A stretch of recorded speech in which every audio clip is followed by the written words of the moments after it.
Welcome to the Power of Lifting podcast. I'm EricCafferty, owner of the Mecca Gym. I am a strength and conditioning coach and a contest prep specialist. The focus of this podcast is to dive into the mindset and the drive of people who have done incredible things with their lives. Well, there we go. Here we are. Here we are. Here we are. Round 2. Dude, good God, it's been almost a year. This is like It has been. That has been a Did I year. do that? Was it the podcast? Yeah, it was the last time I showed it. May. It was May or like in June, something? May. Yeah, May or June. Yeah. Yeah, I think. It's we got to make this at least an annual thing. You know what I mean? Well, yeah, we're sticking to it now. I mean, we've got to at this point. Well, you know, I've been to Boise like 4 or 5 times, and Eric's been to Montana 0. So. Yeah, But it all balances out. You're very. He's very hospitable, That's good. and Except for when he leaves our podcast. right. I mean, Eric and his wife are always good to me. They give me a 3 hots and a cot, you know. Yes. yeah. And now I've got Batman in my room, which is actually really cool. I mean, yeah. This time you get the luxury of staying in the superhero room. Oh, nice. It is pretty rad. I used to have superheroes in my room. We released yours in July. So episode 18. Right. One of the OGs. One of the For everyone OGs. listening. Yep. Go back, read that. Read it, listen to Read it, it, watch listen to it, it. all of it. It's Yeah. It's basically like a Bible. It's No, I it's mean, been- I only for say that information. because he looks a little bit like Jesus, buff Jesus. Buff Jesus. Oh, so funny. And vascular. So funny story. Like, I was in the airport. No, it wasn't the airport. I was doing an Instagram live for my coaching team, Team Biolayne, which I'm affiliated with now. And We'll working get for. to that. We'll get to that. But one of the questions was, you know, on the live, you can ask questions, and I'm scrolling through the box, and I busted out laughing. Somebody's like, "Jesus, is that you?" ? So I thought that was pretty good. And you answered simply yes. Yeah. I am macro Jesus. I said, "Bless you." I said, "Bless you, my son." Perfect. Yeah, Excellent. it's a lot's happened since a year ago. Yeah, I think holy for crap. everybody involved here. I think so. Yes, for sure. If, So tell us about what's new. What's the latest? You're just back from the Arnold. yeah. Ooh. So a lot has happened. I think last time we did this podcast, I believe I was in the transition phase of opening my own training facility, You were, yes. Yep, and that is going exceptionally well. Let's go. of course. Yeah, Not it's- surprised. I mean, due to this podcast, probably filled you right up. Yes. How did you hear me? The only option is Eric's podcast. Yeah, right. Yeah, the Power of Lifting podcast. Power of Lifting podcast. It's the only box to check. Right. No, a lot of things have happened. So I opened my own, private training facility, and just been super blessed with the overwhelming amount of positive response I've received from people. And it's weird because I never really wanted to get into small group personal training or like small group training, because I always viewed small group training as kind of like it's an efficient way to train people, but inefficient for like personalization. So I just knock my group down to 4 to 6 people, and it's a lot easier to manage, and I can coach, 2 groups of 3 doing 2 different exercises or whatever the case might be. It's a lot easier to cue and correct and adjust weights than it would be to have a classroom of like 10 or more, for or sure. even 8 or more people. So that's actually been a blessing, because I've been able to reduce the frequency of my one-on-ones and put them in the small groups. And now, fast forward a year later, I'm doing memberships for small group personal training. Nice. So there's 3 options, 4 sessions a month, 8 sessions, 12 sessions, and if you don't use them, you lose them type of a deal. It just makes my admin work that much less stressful, and I think it gives everybody an option to, anywhere from $25 per class to $35 per class, depending on how many sessions you get in a month. Okay. Makes it super economical for people that, can't afford to do one-on-one as often. Right. So Was that something that that organically happened, or was it something you thought about when you initially opened up? I honestly, I didn't think about it. I had a gal, Heather Beck, who's a former coworker of mine. She reached out to me and said, "Hey, are you going to do small group?" I'm like, "No." And then I started thinking about it. Nah. I was a hard no too. It was like Immediately. it was just like shut down. And then I started thinking about it, and I know, Eric, you can probably attest to this, like, and even you, Hunter, like when you have this new task, whether it's opening a business or something, like you generally have laser focus. So I saw that as like a shiny object. It was not important to me at the time. I'm like, no, I have to focus on, expanding my equipment, selection in here with the space I have and all that kind of good stuff. Sure. So yeah, things have gone exceptionally well. I've been able to buy, some really nice pieces of equipment.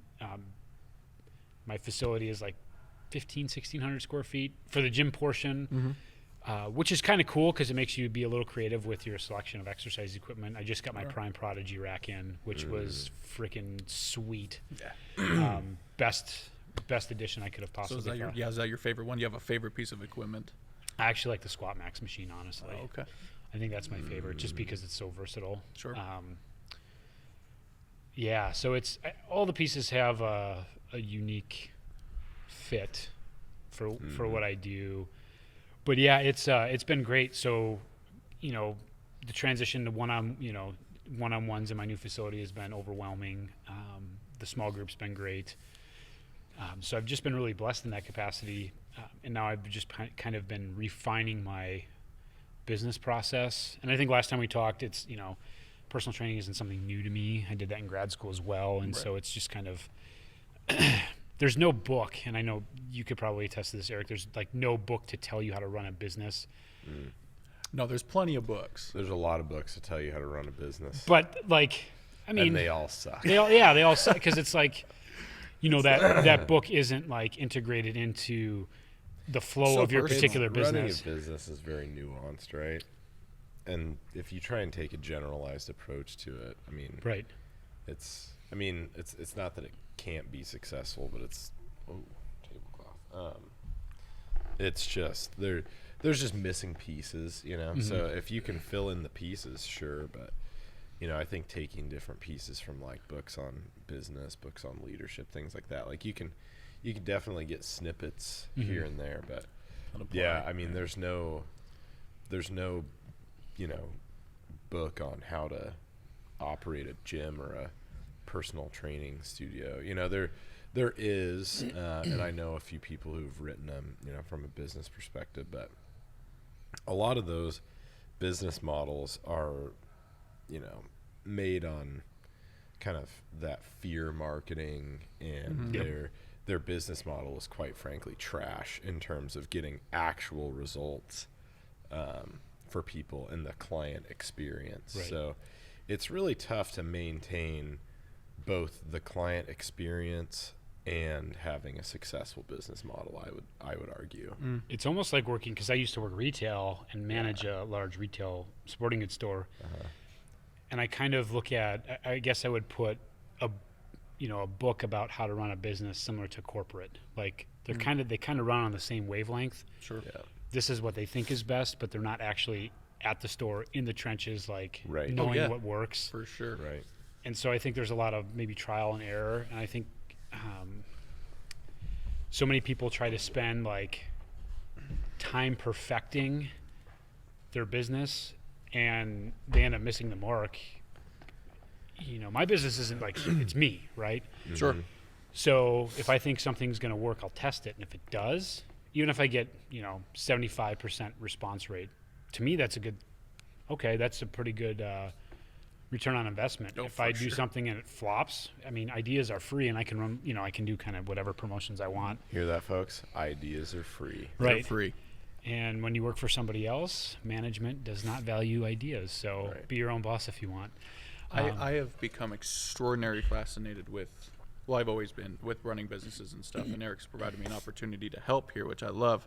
But the idea of like middle level management, because there's like the boss, the corporate, I guess it gets more corporate, but then like the middle level that have actually direct, almost in the trenches work. Yep. You live and die by this. Oh, absolutely. Branch, I think. So when you're doing it on your own, I absolutely can see how that can, you have the freedom, which is cool. Right. Because corporate's more like just numbers. Like all they see is numbers. And I mean, a clear example of this would be going to a big box store. I'm not going to name names because I, of course, don't want to Home Depot or Lowe's. But you go into those big stores, like the quickest way for companies to cut costs is for overhead is employees. Absolutely. So you walk into one of these big box stores and you're looking for something, and it takes you 30 minutes to find somebody in a 200,000 square foot facility. And then when you find somebody, they have no clue where it is. Yeah. No clue. They're like, So- and then they start radioing around. And, Or they try, which sucks. Like, it's actually an 8.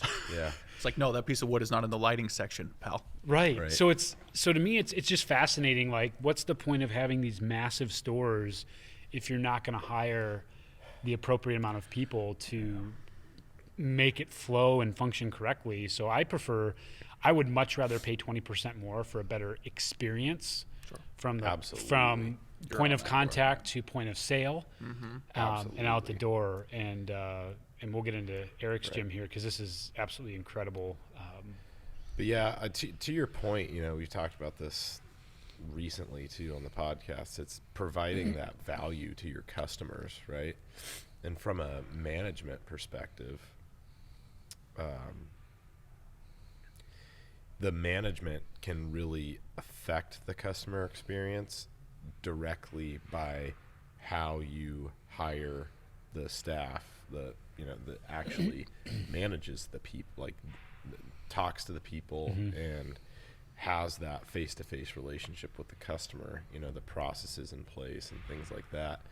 But it's the nice thing is when it's just you can control you can set your reputation, you live or die by your own actions, whereas when you jump into the ring of having employees, somebody walks into our front door, it's not me saying hello, right? It's somebody else. Yep. So, and it's, I don't hire those people that are working there, that are working the front desk, right? I don't train those people that are working the front desk. Now, did I lay the groundwork for how that all occurs? Absolutely. Right. But am I actively in charge of the process? No. So it comes down to hiring the right people for the right positions, and it's really the most difficult thing to do about business. And we had the conversation last night about how far to take something like what you have going on or what I have going on, and it's different. There's just different risks, and there's different stresses. Right. There's different, it's just 100% different, even though we do a lot of the same things as far as like working with clients, right? And that's why there's no good book. Which exactly. That's 100% right, and it's just working towards that good client experience, having everybody find what they're looking for, or not. Maybe you're not trying to be that guy that's giving people exactly what they're looking for. You're giving people what maybe you're trying to give people what they need, not what they want. Maybe you're the type of guy that's giving whatever you are giving to your population of, and however you're advertising, right? But I think you and I are very similar in that when you talk specifically about working with clients, first off, we're here to enhance people's health, right? So that's number one, especially with your background and my background as well, looking at anybody's maybe little health concerns that they may have, or health history, or looking at specifically joint mechanics or previous injuries, and doing all of the assessment stuff. And then in terms of the nutritional guidance, what direction do we go? How do we enhance this person's health? How do we actually help them get better, and not just do the whole, I want to weigh 90 pounds and be skin and bones, or the dudes that want to just perma bulk. And it's so a lot of I think our approach, even though you and I are different people.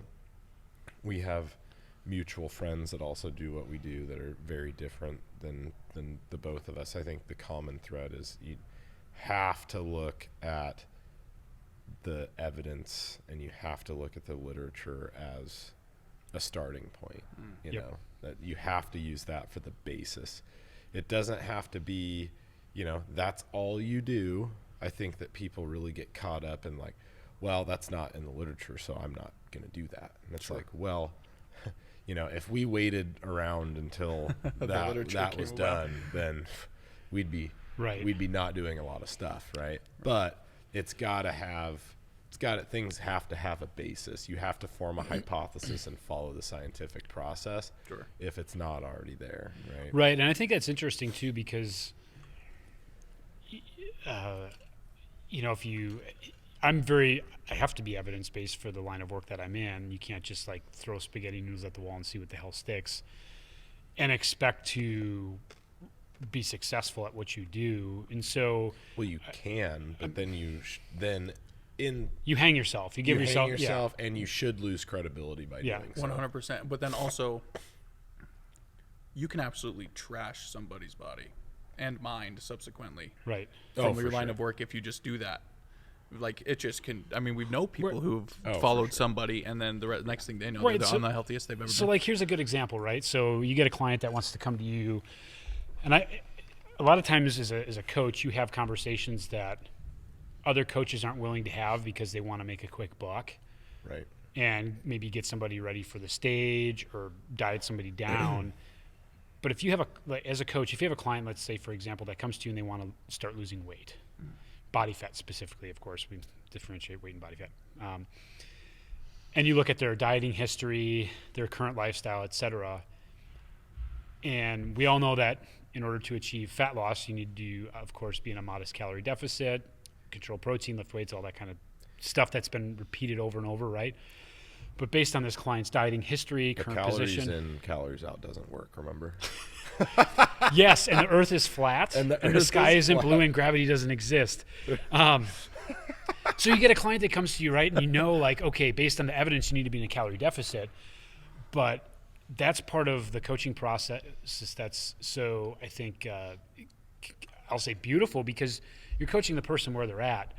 So, yeah, I might know this person needs to reduce their calories or, you know, maybe implement more steps or cardio or whatever, but based on where they're at, you use your best judgment as a coach and a critical thinker to, okay, you're not ready for a fat loss phase, and here's why.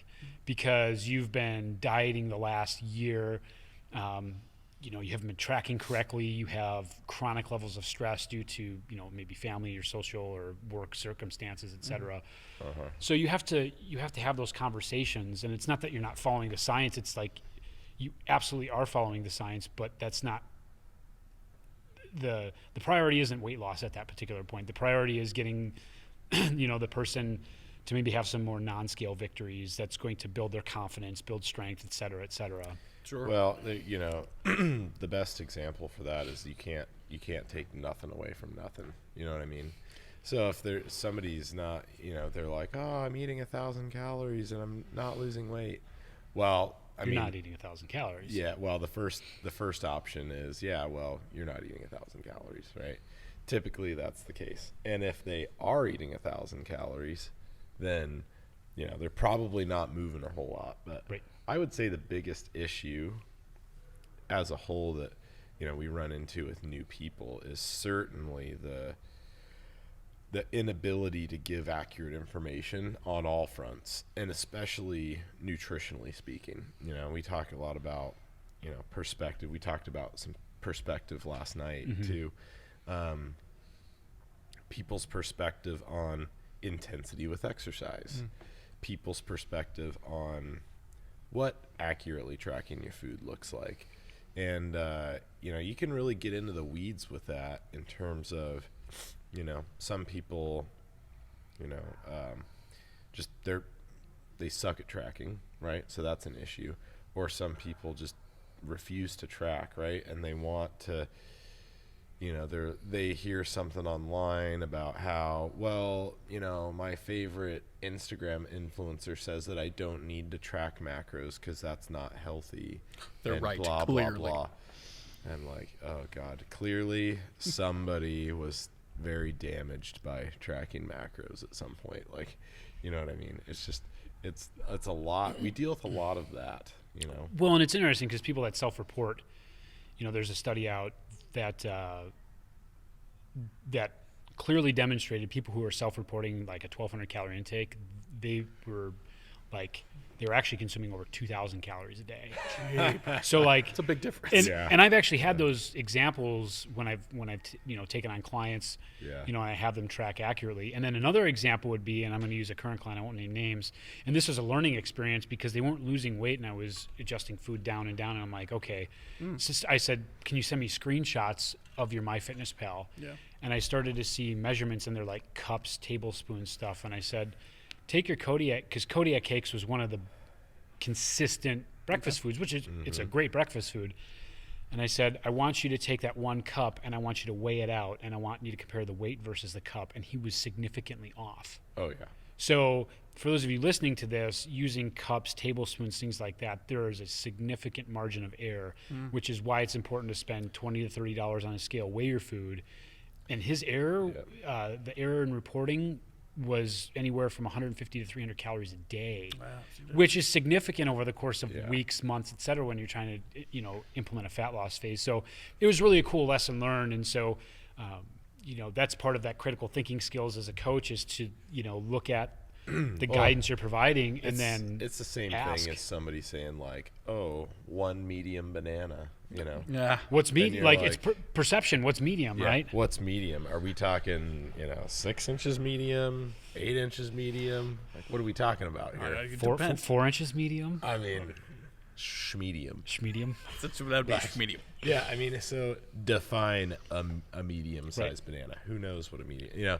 And then they kind of say, oh, well, it's from, you know, this length to this length. It's like, nah, just like if you're really trying to get accurate results and repeatable results, you have to be intentional about the way that you're tracking all things, right? So anyway. And your effort level is a direct reflection of your interest in achieving that goal. Right. You Sure, know? yeah. And for, you know, I think for some of the population, you know, bodybuilders, like myself and Eric, you know, the degree of accuracy, I mean, you almost have to have laser focus, right? Because what you're trying to achieve on stage is something not long-term from a sustainable standpoint, Sure. but to I guess, create that product, that end result of just being shredded and full on stage, that requires a different kind of attention to detail. So, It does, you know, absolutely. that's where you really, really have to dig deep. And it takes a certain kind of person to get to that level. Not really, I don't even want to say physically, because your training levels really don't, I don't think you necessarily have to add more time to your training. You're much more diligent with your maybe energy output and steps or maybe some cardio, but the majority of your energy goes to tracking food correctly, because it can make or break your progress. I mean, when you're trying to get that level of conditioning, you might Once look you get good. down to those certain levels of whatever you're peaking, you got to be right on. Oh, absolutely. Because I tell you what, when you look good in the mirror by yourself, but when you're standing next to, you know, a handful of other people on stage that are 1 pound lighter than you, it shows. That's It great. clearly It shows shows. It's big time. gnarly. Yeah. So, yeah, it's just interesting. Like, I think the difference, like kind of circling back around to like using evidence and stuff like that, is it's super important. But I also think I'm not going to call myself a scientist, but I will definitely call myself very much a critical thinker. Being able to use certain anecdotes and things like that through, you know, your own coaching of your clients, et cetera. You know, generally you're probably, you know, like Eric, you know, he's smart enough to test things and not have to, you know, run a study, but the foundation for what he does is built on science. Sure. Yeah. You know, like, oh, this might work for one client, but it's not going to work for the next. So I think it's, you know, being able to think critically, develop a hypothesis, test it, but, you know, there's a difference between going that route and just saying, "I'll do this, do this, do this, do this," and just throwing a bunch of spaghetti noodles at the wall, which is kind of funny because you see it all the time. It is entertaining. I'll say that. It's super entertaining. Well, the biggest thing is the why. If you can scientifically, or at least maybe not scientifically, but if you can intelligently and thoughtfully explain your thought process on why you may do a certain thing, we'll call it, when it comes to coaching, I think that carries quite a bit of weight, being able to critically think and explain something, why you're doing something. The problem with the spaghetti noodles at the wall approach is there is no explanation as to why. It's just like, that's just what you do. And it's like, what do you mean that's just what you do? Oh, you just eat, sub 1,000 calories to get contest ready. That's just what you do. And it's like, no, that is not just what you do. No, right. Thank you. But to kind of segue off of that, there's a lot of people. I wanted to talk about this for a little bit, just get other opinions on it. Obviously, I have plenty of thoughts on this, but I want to hear yours. Shit. Yeah, right. Here it comes. Right. Deer headlights. Give me your thoughts on people that say hire you. You lay out this plan for them. You work with them to develop the approach to the plan that's going to most thoughtfully integrate into their lifestyle, we'll call it. And they still shit the bed continuously week to week. So give me your thoughts. What psychologically, what do you think's going on with people that are not giving 100% of the plan, even though it's been very customized to their lifestyle, and you've put a lot of thought into it, and they seem very, very on board. But when it comes time to deliver, it's just missing the mark. Shit check-ins week to week. What's the deal? So I think there's maybe a couple mechanisms. And before you get into this, to clarify, I'm not trying to poo-poo on these people that have issues. Oh, no, definitely. Because we all have tons of clients that fall short of the mark. I'm trying to help the people that hopefully are listening to this that have some of these issues come up with solutions, right. Just to clarify. Well, and to kind of, I'll be vulnerable a little bit here. Like, I've been asked over the past, 8 months if I'm going to compete in a pro show again. And to be honest, like, mentally, I'm not there right now because that's not really a priority. And I don't know if I want to go through that process in the near future. So, but the difference here is I'm recognizing that I don't want to do that. This is called self-awareness, yeah. everybody. Yes. Yeah. So like, and also participating in self-reflection. You're right. Yeah.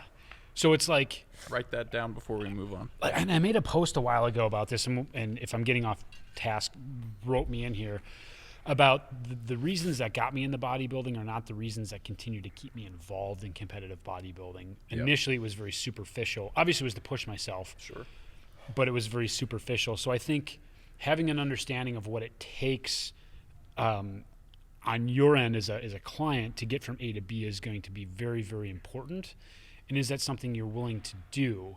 You can't just hire, here's a good example. Eric, I want to hire you for one training session a week. That's 4% of my day that day. Eric's not responsible for holding my hand the rest of the week. Mm-hmm. However, we might have conversations about, general guidelines with nutrition, like going back to your question, or your kind of, what does the plan look like? Right. So I think there has to be, some sort of, I call it the feedback loop with clients. And this is where it's really important for coaches. So to kind of circle back around so I don't get distracted here, people that don't follow through, they don't deliver on the coach-client agreement, I'll call it. Fair. If that sounds easy to understand. Perfectly clear. Yeah. So the first thing I do is the feedback loop. When clients tend to slip on progress, or we don't see as much progress, And I'm looking at progress in more than just a week. I'm looking at over the course of weeks, months, etc. Sure. There's a clear correlation from my experience with very brief, minimal check-ins and outcomes. Mm-hmm. And it's funny because I had some clients check in this morning, and this is something that I explained to them, is that, I'm really good at looking at the feedback loop. If you give me a 3-sentence check-in and I can see it sent from your iPhone, that tells me that your check-in was not only not thoughtful, but it's not a priority to you. It's something you're checking off the box. Mm-hmm. To do. List. But then you have clients on the other end of the spectrum that send you a dissertation and they're fucking killing it. Sure. Right. So again, effort level. So as a coach, the more feedback you provide me, I can analyze that feedback, kind of gauge maybe your environment, your living situation, work, relationship, stress levels. Your participation level to the plan. Exactly, participation plan. And it can be, it's a useful tool as a coach to look at the feedback and go, okay, I can start to pick apart pieces here as to what might be going on. Then I can start asking questions. Mm-hmm. Yep. So I think from a client's perspective, one of the most important things you can do is be thorough in your check-ins. Mm-hmm. The more thorough you are, it's going to show your coach that you're vested in this partnership and plan or project, whatever you're working on. And I can tell you from a lot of check-ins, thousands of check-ins, that it's very rare that I get a well thought out, detailed check-in from somebody that's shitting the bed. Right, exactly. Because if I do get a well thought out, detailed check-in from somebody who's not participating in the coach-client agreement that we're talking about, meaning their plan, they're not following the plan, right? If they're sending me a very detailed check-in and they're not following the plan, it typically means that they're getting back into that plan, Right. When people are doing poorly, it tends to be, they don't want to express the details because they don't want to think about it. They're not happy about it. They're not, so they may, send pictures a day late, or they might, give you the 3-sentence deal. Give you the, or not. I mean, I'll have people frequently just send me progress pictures and a body weight, and I'm like, how are you supposed to reply to that? I'm like sitting here. I mean, I'm looking at my computer screen, and I'm like, well, I mean, I ain't no wizard, but what I can tell you is that I need more information. You know what I mean? And it's in those moments, like, so when you work with a coach, and you trust that coach, obviously you've hired them, you built that relationship, hopefully, and you trust them. It's okay to be vulnerable. It doesn't mean you have to tell them like the nitty-gritty details of certain aspects of your life. But coaches, good coaches are typically pretty good at pinpointing different areas, because, why aren't you meeting your calorie and protein needs? Yeah. Why aren't you meeting your lifting frequency? And it's okay if it's, maybe it's a relationship issue, or maybe it's you're really stressed at work. Maybe a family member passed away. Like, shit happens. And I just want to tell everybody that's listening, when's the last time something that you've planned out has gone to plan? Great example, Eric, would be working with contest prep athletes. My guess is you probably don't have a hard date for a show, or you have multiple shows in case like the show gets canceled or something comes up that the client can't control, which sets them back. Like, you have to be flexible with your plan. Your destination doesn't change, but your timeline might. It always can. Yeah. And so I think being flexible with that is super important. But really, there's a clear distinction with client check-ins. The quality of the check-in definitely correlates with the progress I see on the client's end. 100%. And I've had some conversations with clients recently and in the past. I just kind of bring them back into center field, and I say, hey, this is a great opportunity for you to check in. I haven't talked to you for a week. You know, what's your week been like? Right. What are your stressors? Like, because those, believe it or not, like your sleep, your relationships, your work, all these other variables that don't directly, I'll say, require your time in the gym or prepping food, impact your ability to be successful in those areas. Sure. Yeah, and for me, I think one of the most powerful things that can, like, pieces of information that can be given to me is, and I'm going to regret saying this, but it's people's problems. Literally, not like, what are your life's problems, but like, I got pulled over on the way home from work today. Whatever. Yeah, no, I don't care about that. I don't, you know, there's certain things that obviously we as coaches don't need to know because they don't pertain, right? We want relevant problems. So, for example, I had a contest prep client this past week who is actually a coach herself, a very good one, actually. She's a smart young gal. She's not that young, but anyway, she sends me a check-in, and then the next day she says, oh, by the way, I just wanted to text you because I'm having this problem. Her problem at the time happened to be that she was noticing some distension in her lower midsection. And so that typically, you know, can be for a couple of different reasons. So luckily I was able to say, hey, do you have a minute to chat on the phone? Well, I called her, and we actually had a conversation for like 40 minutes on the phone about just every nitty gritty piece about this problem that she was having. We talked about, you know, hormone cycles. We talked about, you know, lady parts. We talked about digestion. We talked about food choices. We talked about supplementation. We talked about exercises that, you know, we can implement or improve upon. Like, these are some very detailed items that, you know, we as coaches have experience in oftentimes. Some of us, I mean, some may not, some do, right? Whatever. But regardless, your coach cannot help you if they don't understand that something's going on. So in receiving her check-in the day before, it was quite detailed. She's very, very detailed with all of her check-ins. She's very diligent about giving me all the information. But then, you know, she had been experiencing this problem at the time. She didn't mention it in her check-in. And finally, you know, she was just getting nervous because we're getting like 7 weeks out of a show now. So the nervousness got enough to where, like, okay, I have to bring this up.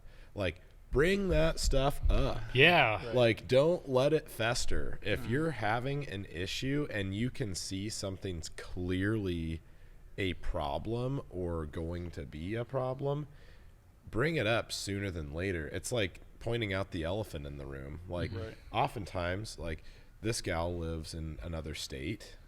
I don't see her.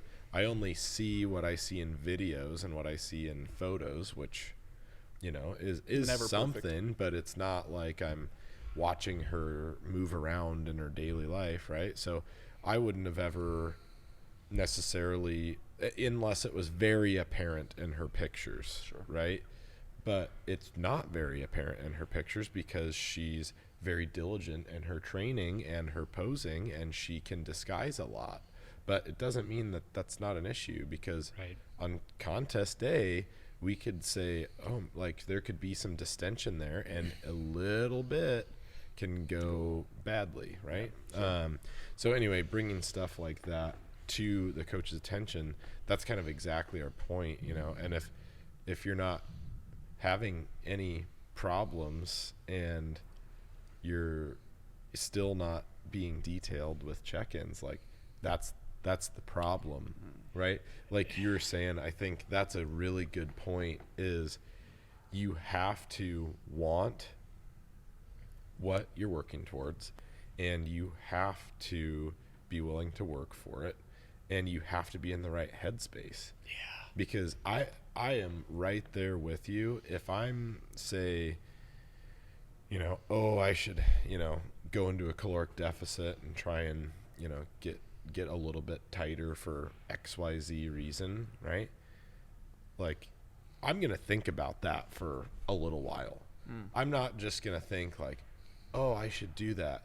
Oh, I'm going to call up my buddy Paul and say, hey, do you want to give me some macros I can follow so I can lose some weight? Like, that's like the step needs to be, okay, this is what I want to do. Like, let's think about this. What are the repercussions? Like, well, because it's a lifestyle change. Right. It's it's like you've got to be willing. Like, am I willing to be hungry? Am I willing to do X, Y, Z? Does it align with my other goals? Or am I just being impulsive and I'm not happy with what I'm seeing in the mirror, and so I want to go into a deficit? And a lot of times coaches can pick up on the client's impulse decision to try to do something. It's not foolproof. Like, we have some coaches have not policies, but like paperwork and questionnaires that kind of outline, what they want to know about you to kind of identify, is this person ready to embark on this particular goal? Right. We already brought that up initially. If someone comes to you with the weight loss phase and you're like, you're not actually ready for this, right? In my personal opinion, right. So it's either having a conversation that they've never had before, because there's plenty of coaches out there that will gladly take you on if you're not ready, but I promise you're going to regret it, because you're going to be in a worse position when you're done or after you quit. And you will, if you're not in the right headspace, whether it's contest prep or a fat loss phase, your behaviors will get magnified. Now, some of those things you work through, like snacking between meals or while you're making dinner. But if you're doing, like, depending on the extreme you're going to, like, if you have a poor relationship with food, it's going to get magnified through contest prep. Oh yeah. And then the post-show issue is a whole different ball game. That doesn't. So that mindset and that. Oh man, it will. That post show will destroy you. Like, those people that have kind of a hard time with snacking during prep and staying on their macros during prep, post show, forget about it. Good luck. Forget about it. The hormonal response from when you start eating, it's more so than just physiological. It's psychologically, you don't have that hard date looming, and without that thought of I have to be here, oh dude, the post show blues is what I refer to them as, and they are, I don't care if you are a novice competitor or advanced. I've been competing for 15 years and I have had the post show blues every single freaking time. Every time. And it I want to say it gets easier. It really doesn't, because psychologically you see what you've worked so hard for and it's not sustainable. So when you see, your lines start to fade away and get a little bit more watery, even though your workouts are feeling better, your whole process was to look good on stage. It wasn't based on strength. Well, it's like you work so hard to my achieve gosh. it. So it's so hard, and it is so easy to slip away, right? So easy. And that's kind of frustrating, but I don't know. I think for me, over time, it's gotten much easier because I just don't really care in a sense, right? Like, I mean, obviously I care what I look like, but I'm cool with 220 me, and I'm cool with contest ready me. There's some things I'm like, at times I'm like, oh man, I really wish I was this body composition for this reason. Right. But at the same time, I'm really happy I'm not that body composition for XYZ reason, right? Exactly. I'm really happy I'm, whatever body weight I am right now, so that we can, train, we can have quality workouts, and we can go out to eat and have a good time and BS and not be worried about counting food or macros or whatever. We can go eat pizza, we can go eat poke bowl, we can go have whatever we want. You can move a gym. Life is good. We can move a whole gym. Life is great. But at the same time, like, neither of us are stage ready, and it would be, sweet to go hit oh man, it'd be cool if we at some point like did prep at the same time, because we could go pose together and like do whatever kind of stuff. Like, that would be fun. But so I think finding the value in each season, right, is super, super important for people. But kind of circling back around, I really enjoy talking about and exploring the topic of adherence. Because it is so important. And it's, I think what really distinguishes great coaches from just good coaches is not, and then poor coaches, and poor coaches, right? So what distinguishes coaches from all across different experience level, whatever you want to call it, I think the separator, the great, divide, so to speak, is the coach's ability to get their people to adhere to what they're telling them. Because a lot of coaches, well, I shouldn't say a lot, but there are several coaches out there, we know a lot of them are friends of ours, right, that can do a pretty good job as far as giving evidence-based advice. They've read some books, they've read some research, they've had some experience. They can give advice to people on how to lose weight and how to potentially get contest ready, or how to gain muscle, or you name it. But I would say what separates those people is their ability to facilitate adherence in the program that they're giving their clients. That's a huge difference.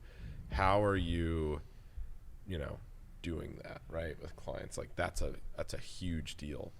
So, and you don't necessarily have the energy to give people this, motivation, this external motivation all the time, right? Like no one person, like, we were talking about this last night, like, say each of us coach between, to be extremely vague, between 50 and 100 people, because it's a lot, right? You don't have the time and energy to give somebody that extrinsic, the motivation, you know what I mean? You just don't, right? So you've got to figure out how to give them intrinsic motivation, right? And so, like, to add to your comment about what adds, what kind of separates the coaching spectrum is adherence. And you can be an excellent coach. You can have 100 clients and be a really good coach, but you will undoubtedly have clients that slip through the cracks. That's just part of the process, because some people, may not be aware, like, what it takes to complete task XYZ, what have you. But I think part of being a good coach is, you have one end of the spectrum where it's my way or the highway. I do this because I said you did it. Here's a meal plan, follow it. Like, that teaches you absolutely nothing. There's no, it's a hard line, like almost military style, which can work for some people, but in terms of longevity, you're going to see clients burn out real quick. And then you have the other end of the spectrum where coaches are more than just adjusting food and giving, maybe some supplement or macronutrient recommendations. They're curious about your life. Like, tell me a little bit more about, your stressful week. What could you do differently next week to improve upon, this week? Good coaches tend to ask more questions and listen than they do talk. And that's something I catch myself doing sometimes. I'll start talking too much. I'm like, shit. Well, you want to share it. It's hard not to. Right. You know what you know. But part of that intrinsic value that a client will find comes from asking them questions to get them to think, to get them to think about, oh, God, I didn't realize, I made a post on my Instagram the other day about snacking, about how everything can add up. Yeah. And I'm not even aware of it sometimes. And I've been tracking my food forever. Like, it happens to the best of us. Chances are, if you're working with a good coach, this, what you're experiencing, your coach probably has experienced at least 6 times. Yeah. So don't be afraid to come forth and share those moments of vulnerability or challenge. Like, if your coach, like, makes you feel bad because you did something, like you went off your diet or weren't adherent to your diet, like, you need to find a new coach. Like, that's not autonomy. That's not coaching with empathy. That's not going to cultivate a long-lasting relationship and sustainability. It happens to everybody. Perfect example, when I was competing in 2018, I slipped up on my diet. I had to tell my coach, like, I didn't want to, but it was a pretty significant error because my MyFitnessPal didn't refresh, so I was over my carbs by like 150 grams. So I'm like, hey, this is what happened. Like, this is why it happened. it's like, no big deal. We'll just make an adjustment tomorrow. Like, Yeah. shit happens, and it will save you. But if the coach doesn't know, they can't help you. Exactly. Yeah. Right. Yeah. So there's definitely different, there's a range or a spectrum of coaching styles. And yeah, I tend to think that the coaching with empathy and, having that open book is probably a pretty good practice. Well, typically every relationship that is based on those principles does better than other. I mean, think about this, and it's kind of weird, but if you're working with a coach, with that coaching, with the coaching style that you're working with, is that something you would want to be in a relationship with? Do they make you feel bad about doing certain, like, oh, you're going to do more cardio because you ate an extra piece of pumpkin pie at Thanksgiving, or is it my way or the highway type of a deal? Like, would you want to be in a relationship with somebody that's like that? Nah, probably not. So you probably should find a new fucking coach, right? So do you want to be in a Seems relationship obvious, with yes, somebody that seems- supports you, that has empathy, that's like, hey, you know what? It's okay. Like, I understand you had really a shitty work week, and I get that stuff happens. Your week overall wasn't bad. You increased your strength. You set some new PRs. Your pants are fitting better. Yeah, your food wasn't perfect, but guess what? You're still making progress. Right. Is that a relationship you want to be in? Yeah, probably. Probably. Yeah, you also need somebody that'll, shoot straight with you. Oh, hell yeah. And tell you when you're screwing up and say, Yeah. hey, there's really not an excuse for this, or hey, you need to quit dicking around. Like, this Yeah. is crucial that you Correct. do X, Y, Z. The thing that makes me laugh occasionally is somebody recently, and I've had people say this to me quite often, but they're like, I wish you would just yell at me. And I'm like, you know what? Like be harder on me. Oh. And I'm like, look, I'm not going to do that. Right. Ever. I don't yell at anybody for anything, quite frankly. Right. Except for maybe my dog, when I don't want him to, eat dog shit on the side of the road or something. You know what I mean? You gotta create good habits. Right. Yeah. I mean, I suppose there's times, but at people, yeah, I'm not yelling at you unless I need to get your attention from a long ways away. Urgency. Right. Right. It's, our job as coaches to educate and to help you, see through the appropriate lens and frame of the situation, not to, Be a drill sergeant. and not to use shame and fear in order to manipulate you. That's fucked up. I That mean, is. it's really messed up. Well, that- you And would there's label that as a toxic relationship. Right. Yeah, And there's exactly. Any other and there's a relationship. clear difference, right? Like, Right. think about a relationship. I'm married. I've been married for 10 years this August, and there have been, Oh, it's been wonderful, but like, you have those difficult conversations that you don't want to have, but you have to have.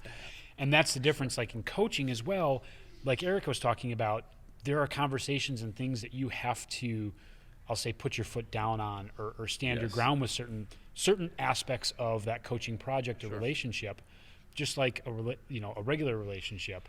But the fear and the shame and the not communicating with your client, ghosting your client, like, is that a relationship you want to be in? And I mean, what are people paying for? So well, I've had somebody also recently, and the reason why I bring this up is because number one, it's relevant, but number two, it's fresh in my mind. I talked to an individual today that was telling me that a particular coach who's very popular nationally, coaches a lot of Olympians, just wasn't getting back to her on check-ins. And I'm like, well, that's a problem.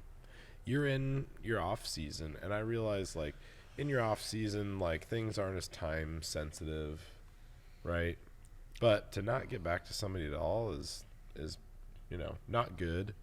But what's going to happen during peak week, if you're not hearing from somebody, and I mean, I'm not perfect by any means, like, especially the past few weeks with this gym move and all the stuff that I've had going on, like, it's been rough getting back to people in a timely fashion. but your clients probably also understand that, because they either see it on the gram, you making the transition, or they're involved locally with your facility. Yeah, or well, you Then you stay let them know. communicating with yeah, them. That's and the thing. the people that, you know, if they need to get in touch with me too, they have my cell phone number. Yeah. It's like they need to understand that, like, you know, they can't just, you know, email me check-in photos, and then, you know, if they really need something, like, shoot me a text, like, you know what I mean? And granted, shouldn't always be the client's job to reach out constantly, but you know, the point of this is there just needs to be a good open line of communication with the coach and client. So to transition a little bit, this is something that is like one of my biggest pet peeves.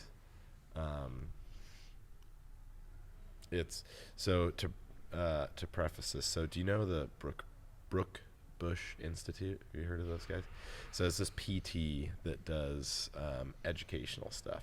So he's in quite a few master's programs. They use this institute to kind of teach. He actually does offer some really good information in terms of, you know, movement science and things like that. But they posted a thing, not too long ago. That's, let me see. Scroll down. Let me see if I can find it, because I want to.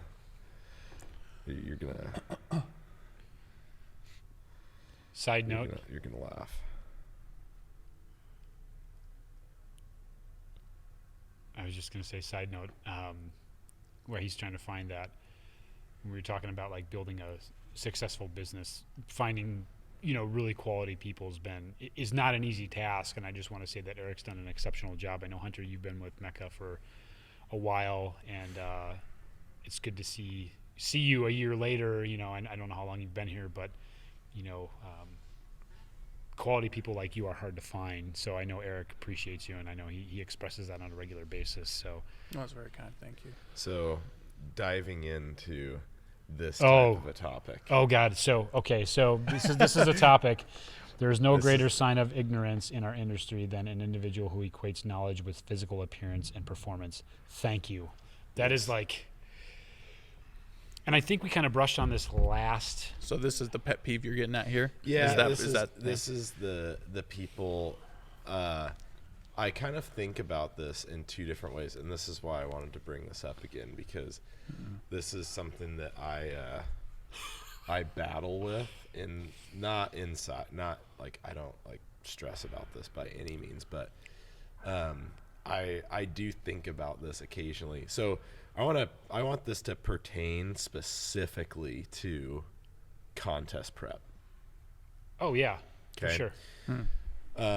And basically what they're saying, and this company has made multiple posts about this, and that statement I agree with, but there's been others that's I kind of agree less with on the subject matter. Like, basically, like, does how good your coach look, you know, mean that they're a better coach? Absolutely not, first of all. But that doesn't automatically imply that it's okay that Jabba the Hutt is your bodybuilding coach, right? Correct. It should be your bodybuilding Right. coach, Right. right? Yes. So people, you know, just like anything else in the world, get polarized on this topic. Like, it's almost like they're trying to put people in two umbrellas, or under two umbrellas, right? It's either it matters what you look like to coach people, or it doesn't matter what you look like when you coach people. It absolutely does matter what you look like. Now, Sure. Do you need to be an IFBB pro to coach IFBB pros? Absolutely not. Do you need to be a professional bodybuilder to coach professional bodybuilders? Absolutely not. But here's my analogy for this, and then I want your opinions on sure. this matter. So in order to coach somebody to play basketball at a high level, like in college or the NBA, right? D1 college or the NBA. Do you think there is any coach that didn't ever play basketball at some level? No. In those, Yeah. No. they absolutely played the game to some level. Maybe they didn't become a professional, but they played the game probably for a long time. For sure. At some level, right? Yep. So, not that you need to look a certain way to be a coach, but you have to have a certain amount of experience and on-the-job training in order to do a particular task. Well, it's fascinating. I coached basketball, obviously, and I thought about it. I was like, oh, I'm going to coach here. I'm going to start. Then I'm going to get the varsity coaching job. Then I'm going to go coach at college. And then I thought about it for a second, and I was like, wait a second. I have no idea how the hell to run a college basketball practice because I didn't do it. Right. I was going to, but it didn't happen. And so, like, no, I'm not going to. Anyway, so that's an interesting point. So I'll add to that. You can still be experienced and suck. Absolutely. And so that's 100%. So it's like there's no general blanket statement for all this, but what I tend to think about is if you're going into a contest prep and you're looking to hire a coach based on their titles, their, maybe their whatever their current status is, that's like buying a car and not test driving it or looking under the hood or doing a Carfax on it. So I made a post this past week about peak week mistakes, and a classic sign of a coach who has no fundamental understanding of basic physiology. Ask if you're going to inquire with a coach, ask about what they might do for a peak week, and if they are going to pull water, pull sodium, stuff you with carbs, any three of those variables. It's your funeral if you hire them, because I guarantee you when you get on stage, you will look worse than you did halfway through prep. You will work that entire contest prep for nothing, and you will look like absolute shit. So ask, I don't care how good your coach looks. Like, I don't walk around with a six-pack year on. It's not important to me to do that. I'm strong. I have really good performance. I can mountain bike like a son of a bitch. I can hike like a son of a bitch. Like a son of a bitch. Like a son of a bitch. Right So it's like some bitch. Some bitch. I can do all those things, for me to be, 20 pounds leaner than I am right now would be silly. Because my performance in those other areas that I really like would suck. I wouldn't make any progress in the gym. Sure. So I don't care the level of coach you have, what they look like, their titles, any shows they've won. That, like, I'm a pro bodybuilder. That's not a selling point for me.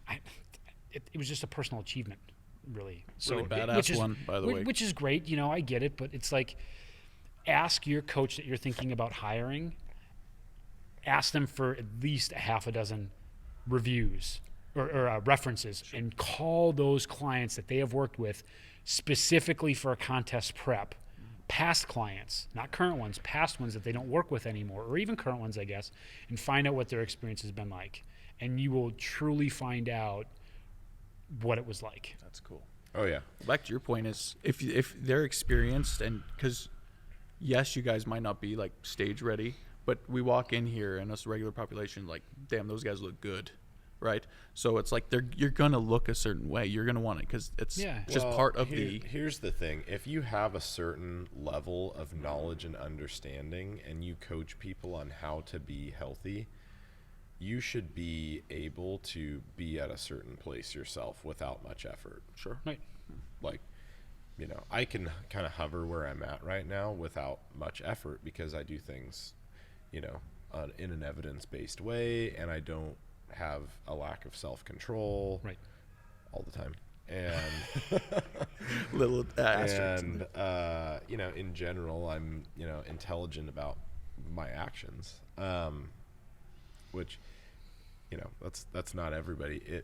It does make me laugh when I see people that coach that maybe have a lot of schooling and education, but they've never even come close to doing a prep themselves, or like even making an effort to live that sort of lifestyle. That's troublesome to me a little bit. Because you have no way to relate to that client. Yeah, you don't really, when you're like, well, you have no idea the way that it feels for somebody to go through that, you can't, and there's no way for you to understand it without experiencing it to a degree, And like I said, it's not that you need to be some professional bodybuilder to coach. You do not at all. But you do need to have that level of understanding. Having personal experience is really, need to have to play really, the game. really important. But to your point, when you're talking about like reviews and things like that, the things that you want to look at with a coach, it's pretty easy. You know, if you're looking at a prep coach, look at their clients and how their clients place year over year in shows and what it took for those clients to get there. Mm-hmm. If, you know, and that's important. Like, if you're okay with any means necessary, meaning, you know, starvation and lots of steroids, then if somebody produces winners, go ahead, damage your health. See if I care, right? It's unfortunate, but right? If you want to make that choice, just know that there's better options out there. You don't have to do that. Right. But if you're going to make that choice, then that's your choice. But, you know, if you, on the flip side, you could look at somebody and say, man, those clients all look really good and they're repeatedly successful, and a lot of people have had success in working with this person, and those people look the way that I want to look. Those people place the way that I want to place, and I tend to, you know, like this person's personality and the information that they're giving out. And yeah, that's a more reasonable approach, right? And I'll even add to that, because it's like, I'm going to pick on Joel Seedman, who's on Instagram. He's just a clown. It's a clown show. So It's a clown show. I love the clown shows. Oh, yes. So to add to that, I think Eric made some excellent points on what to look for, but you also have to be careful, because sometimes those coaches will have like genetic outliers that Right. you could throw them anything and they're going to get shredded. They're going to look good no matter what you do. And it's really important not to let that cloud your judgment. Take a look at somebody who, you know, had to go through maybe look at crazy transformation. Some of that maybe dropped 45 pounds for, you know, getting stage ready or whatever, or 100 pounds, or, you know, talk to that person, inquire with that client, like, what was it like? What did you have to do? This, and like, what is it like after? What kind of guidance did you get? Did you get meal plans? Did you get hours of cardio? Like, what did you go through? If this person tends to have a lot of clients that gain a lot of weight after the show, common threads tend to point to Patterns, man. Patterns, Data. Yep. patterns.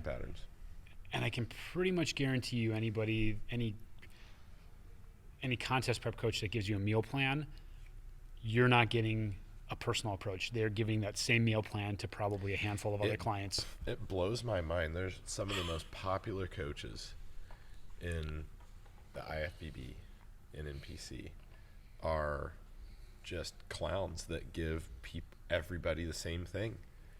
They create it once and they send it out all. They're trying to be efficient. Sure. They're not trying to coach. They're just trying to be efficient and collect money. It's like, it's crazy though. I just don't understand how these people still have like any sort of good reputation. And for the record, if your coach is not a registered dietitian and you're getting a meal plan, there's definitely some reaching outside of their scope of practice. So, well, I mean, forget the fact that those coaches are also, you know, essentially prescribing prescription drugs. Right? Oh yeah, exactly. Right. Yikes. So, yeah, I mean, there's that whole can of worms as well. But It's just a terrifying can. it's a terrifying can. It scares me. But yeah, anyway, it's just something that it really just continues to surface, is talking about like, and you know what? I think about a lot about Cliff Wilson's a good example. Great example of this. He was my coach. So is Layne Norton. Shout out Layne. What's up, Layne? Thanks for hiring me. I'm actually, we'll get to that in a We'll get to second. that. Let's get to that for sure. But, you know, so take Cliff, for example. He's a well-known natural bodybuilding coach for the most part. And he's made numerous posts about it. I think I may have even talked to him about this at some point. Doesn't have the best genetics. But the dude has competed a lot and he has made huge improvements. He still doesn't look like a top pro by any stretch, but going from where he was to where he is now, he's made huge strides, and it's very impressive. And look at his clients. Even though his physique may not be world class, right? And that's the other thing. His clients are like, he's repeatedly taken people from placing okay to pro cards and winning pro shows, and like, yeah, absolutely has done a phenomenal job. And then take Layne, I mean, PhD, obviously, held a world record at one point in powerlifting. He's done, well at natural bodybuilding as well. Like, even though he has had some extreme success, he's doesn't mean that he has to win everything or that he's the absolute best. But the thing that I respect about him so much is that he participates, and when he's in, he's in. It's effort beyond what most people can comprehend, right? Yeah, so I spent that Arnold a week ago. I was at the Arnold Classic working the biolayne booth. Layne and Holly are the most genuine. They are wonderful people. Like, I know he's very direct on a lot of his posts, but you also have to understand that Layne has been in the industry for multiple decades, and he has provided tons of content from the goodness of his, like, he should be charging for all of his content, and he still continues to give it away to this day. And he is one of the only human beings that I have met that when he says you won't outwork me, that man will tip over dead before he gives up. Yep. And it's an incredible It's a talent trait and characteristic to have. And so it's an honor to work alongside of him. That it's just super cool because they're really wonderful people. And I can see where he gets frustrated with a lot of the dogma in the industry, much as I get frustrated and Eric gets frustrated. I can only imagine it's magnified for him because he's been around. I think he's a little bit older than me, and I know he's older than you because I'm kind of in the upper 30s here and getting some gray hair. But yeah, he's an incredible human being and super nice. Like, he will say hi to you if you're walking down the hall, even if he's not at the expo booth. He'll take a picture. Like, if you're not following Layne Norton or Holly Baxter, you need to follow both of them because they put out a ton of good information. Yeah. So tell us about what it's been like. So you joined Team biolayne a couple months back, right? Yeah, so I'll back up a little bit. So after I opened my gym, I still worked at a clinic as a health coach and nutrition coach full-time. I dropped to part-time, and Eric's like, you just need to quit your damn job. You just need to quit your job. Well, I ended up quitting my job. I'm in January because in December I saw on Layne's story that they were looking for some coaches. And you had to submit your resume, et cetera, to this person. So I'm like, well, I don't have a chance in God's green earth to get this. So I just okay, I'll throw my resume out there. I guess they had over 150 applicants. And 3 interviews later, I was hired. Wow. So it was like, at that point, I'm like, is this real? Like, am I at the nexus of the universe? Like, it was, so imagine like this person you followed for a while. Now you have the opportunity to work as part on their team, as part of their brand. So it was like, it never really hit me until like I actually met Layne and Holly this past weekend. What a cool experience it's been like, and it's been for the most part a very very positive experience. And when I say for the most part, there's like that, was it the Dunning effect or Kruger effect or whatever, where like, okay, now I'm working alongside of a guy that has no tolerance for bullshit, etc. And his wife is equally as a hard worker. And it's like, you start to question your credibility and your, not only that, but your ability level to produce content and coaching that is at that level. But I guess it was maybe more reassurance that I passed 3 interviews, and the last one being with Holly Baxter, his wife. And we had a really good conversation, and to go through those steps was just incredible. And so we did the spring remodel launch with Team Biolayne, and there's other coaches out there too that were hired along with me. Gerald Ernat, he's out of Illinois. Nutrition nurse Jackie, she's out of Florida. Byron Ross, who's out of Las Vegas. And so that's kind of the new cohort. And then, of course, you have Astrid. She's in Australia. Dr. Joseph, and then James Longstrom. They're very heavily involved with the research and literature with Team Biolayne. But it's been such a cool experience. Like, I got to meet all the coaches, with the exception of a few that are still located in Florida, last weekend at the Arnold, and we hung out. Like, they're normal people. Like, you know, from somebody that you might be starstruck by, or just somebody you've looked up to, chances are they're probably a normal individual. Like, Sure. They share the same struggles, trials, tribulations, but it was just like, You know, oftentimes when I meet people that I've followed online for a period of time, I like them a lot less when I get to know them in real life. It's not the case at all. When I met Layne, I haven't met Holly, but I've met Layne, and have run into him a couple of times in the past few years, and every time just super great dude. Yeah. And there's not been a ton of people like that. Jay Cutler's one of those people. Yes. Chris Gethin, who's a local here, he's one of those people that I met.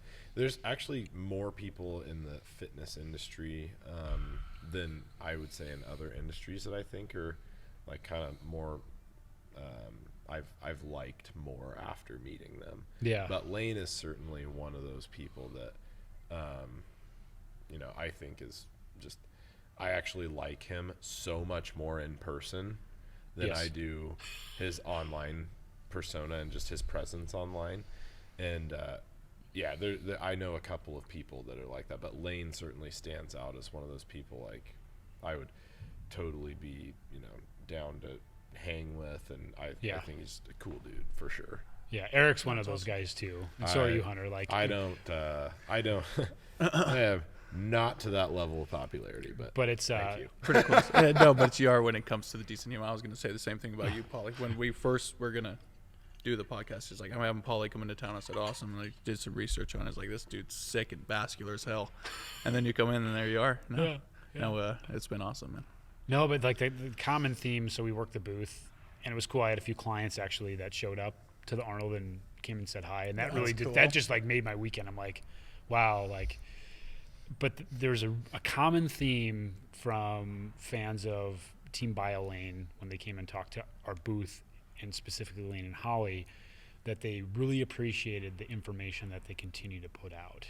Yeah. And I think that that's really, it wasn't about, you know, awards. I mean, it wasn't about placements, and they're very accomplished individuals. They're very successful, but the quality of content that they put out really has an impact on people. And they so really care about it. Yeah. So they put the effort to make it continually quality. That just shows, I think, on the flip side, that they are really good people, because they're continuing to put out that stuff that, like you said, they should be charging for. Well, there's just not very many places that can give palatable, I guess, research-based information, right? The literature can be tough to get through, first of all, tough to keep up on, and there's just not a lot of people that, you know, don't market on fear tactics and other bullshit that they definitely speak out against and speak, you know, they kind of are fighting the good fight for a lot of us, you know. And I think that it's good that he has eyes on him for that, because he's equipped to do it. He's a smart guy. He does a good job. You know, and I like that he has a passion for that, because it helps us. It helps us all in the industry that are trying to speak. You know, I definitely like to shed light on, this is the to-do things, and this is the direction that you should go in various different areas, and focus less on the screw that's horse crap, blah, blah, blah, right? I like to try and keep things a little bit more on the positive, but I mean, good for him for saying that XYZ, you know, whether it be, you know, bullshit detox cleanses, you name it. What are some of the good hot ones out right now? It's Well, always cleanses. that bug hormone, Turkestone. Oh, that- what the fuck? Yeah, you What? go. So he's got a channel called on YouTube, What the Fitness. Oh, And yeah. you can expect anywhere from like a 5-minute to maybe 12-minute video, maybe 15 minutes. Subscribe to that channel. Like, you will learn more than you will read in a textbook. He's able to take the literature and break it down for any ability level to comprehend. So that was one. Then he actually just made a reel and tagged me in it. I think it was today, about the difference between a carnivore diet. I was just about to say that's the Yeah. post right there. Carnivore idiots. Yeah, and then like, there's so many good topics. Dr. Hyman, I know, and his videos are funny as shit. Like, he's got a great staff that edits his videos. Yeah. It makes them entertaining, which keeps you more engaged, and it's a lot more palatable. They are doing a great job at that.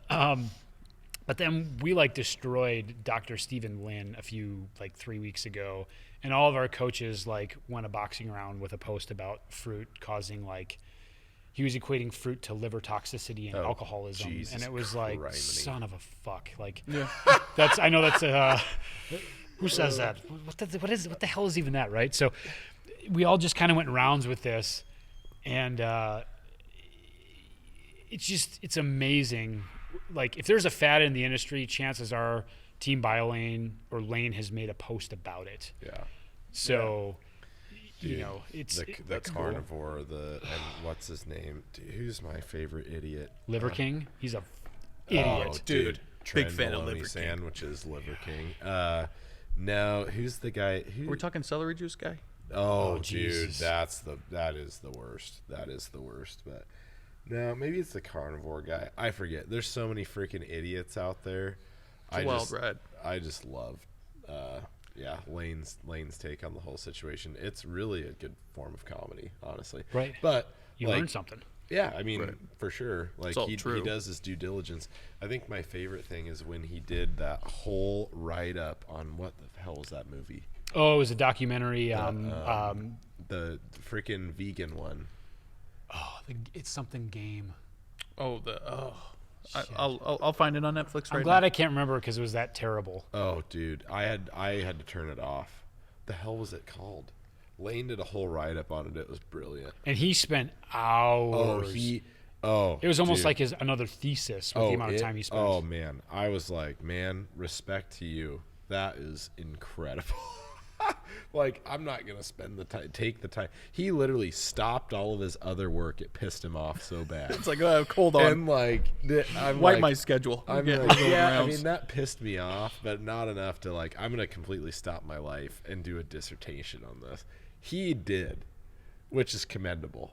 It's a Well, it was on Netflix. I can't. Oh, gosh. It was the one. Game Changers. Game Changers. There it That's is. what Thank it was. you. What, is it not on Yes. here anymore? Spoiler alert. It isn't a game changer. It's bullshit. Spoiler alert. That's honestly the moment that I lost respect for Arnold Schwarzenegger when he was on there saying about how he's a freaking vegan. That is the biggest pile of dog shit. Yeah, it's not on Netflix And anymore. Sorry, yeah, folks. good. Get that pile of trash off Netflix. Yeah. Anyway, I won't go into the whole Arnold thing, but and then he comes out a few years later and says, "Screw your freedom." And now the father of bodybuilding is dead. I just don't. Well, know. the father of bodybuilding was the father of bodybuilding, and then he became a governor in California, and then there's... the governor. Well, I'm just kidding. I'll have more respect for, and I'm not going to get political, but I will have more respect for, well, Hollywood in general, they're so out of touch. Like, if you own a beach house, you don't care about the environment. Give me a break. No. You're not selling your house because the sea levels are rising. Like, it's just weird to me. And then when he came out and said that for a country that's provided as many freedoms as it did, for him to get where he's at, for him to, Oh, exactly. and I think he was coming. I don't think he meant any ill will, to hurt people or whatever. But I don't think his response was very well thought out. Well, Unfortunately, it was more detached. I think that was a good way to explain it. Yeah. Detached from reality. I think Yeah. telling people to not think about their because screw your freedom. Okay, what does that really mean? It means to not take into consideration your freedom when making decisions. That's the absolute number one thing that you should be taking into consideration when Right. you're making decisions. Right. Well, and it's like, Arnold probably, he doesn't have to. He has the financial means to really. He doesn't have to leave the house ever. Yeah. He can have all his food prepped for him. Yeah. It's just kind of, it doesn't add up, and so it's really not a grassroots effort. Right. No. And now with the things that are kind of going on with Russia and Ukraine, it's like, he's not impacted by gas prices. No. It's probably more of an inconvenience for you and I. Like I can weather $8 or $10 gallon of gas. Like it sucks, but I can do it. But like, Right. vast majority of people probably aren't, Well, the maybe in that problem position is it or starts impacting.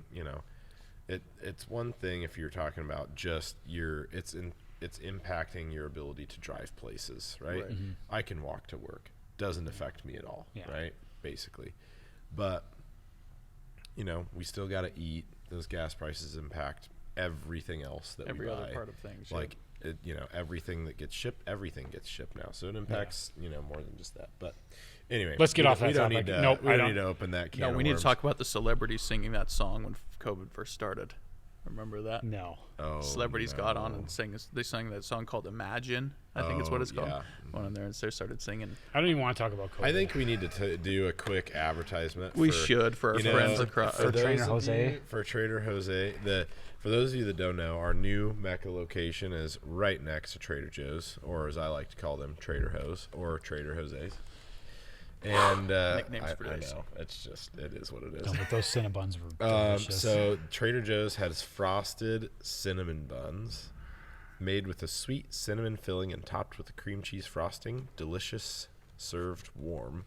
We didn't even warm them, No. even though we have like 6 microwaves. I don't in know this if it was building. necessary. Like It you was said, it was not. almost like just out. They were done. They So, got cooled, and we ate. There's 4 in a container. The nutritional information for one of these is 140 calories, 15 grams of fat. 340 calories. Huh? 340, not 140. Oh, sorry, 340. I was gonna say they're only 140. They're going to be I sold wish. out. Yeah, sorry. 340 calories, 15 grams of fat, 47 grams of total carbohydrates with 2 fiber and 23 sugar, and 5 grams of protein. So it's actually not terrible. I mean, it's Tell you It's what, that honestly, it's price was not. That's insane. not bad. it's at all. not. It's. And I was we all- okay with that. Yeah. Yeah. That- We all ate one prior to this podcast, and there's one left. And I gotta tell you, huge fan. Huge fan. Huge fan. Would buy it again. So does Would the buy Trader it. Joe's brand? Yes. I think for tomorrow's pre and post workout, we're gonna save the blueberry muffins. So the funny thing about this is, the first ingredient of the blueberry muffins is sugar. I mean, Perfect. probably get some hate for that because, sugar's the devil. Sugar is the devil. It's the devil. I mean, not if you have a working pancreas. That's right. And I And have a and you, very working pancreas. yeah. Hard working. I still have a pump The for my beta workout, cells, actually. alpha cells, all of them. All of all the the cells cells. of the pancreas are working. Well, now that you mentioned the Mecca Gym, why don't you, for people tuning in, what was that like making that transition? We did a whole podcast on this Oh, 2 well, then episodes then ago that you need to listen to. Listen, I've been transitioning. I'm doing your own just kidding. stuff. I've been. No, I take the question back. I'll to don't take it quickly back. to quickly touch on that transition. It's been wild.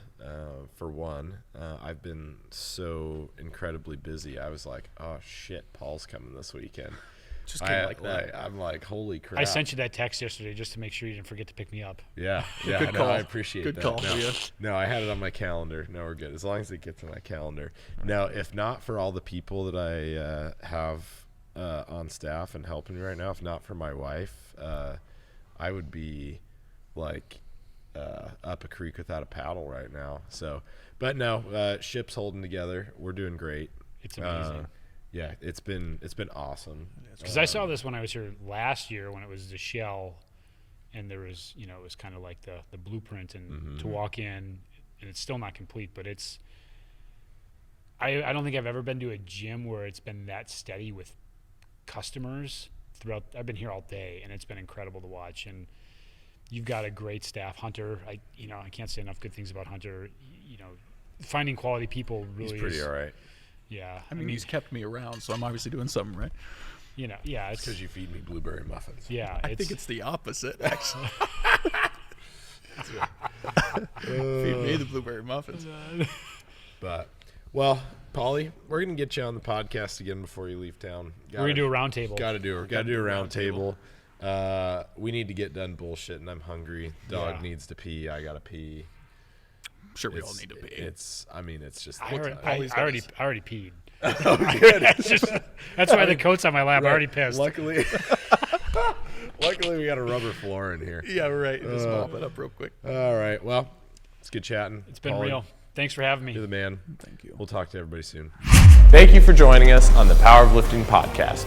Be sure to like, comment, subscribe, and share. For more content like this, follow Eric Cafferty and the Mecca Gym on all social media platforms.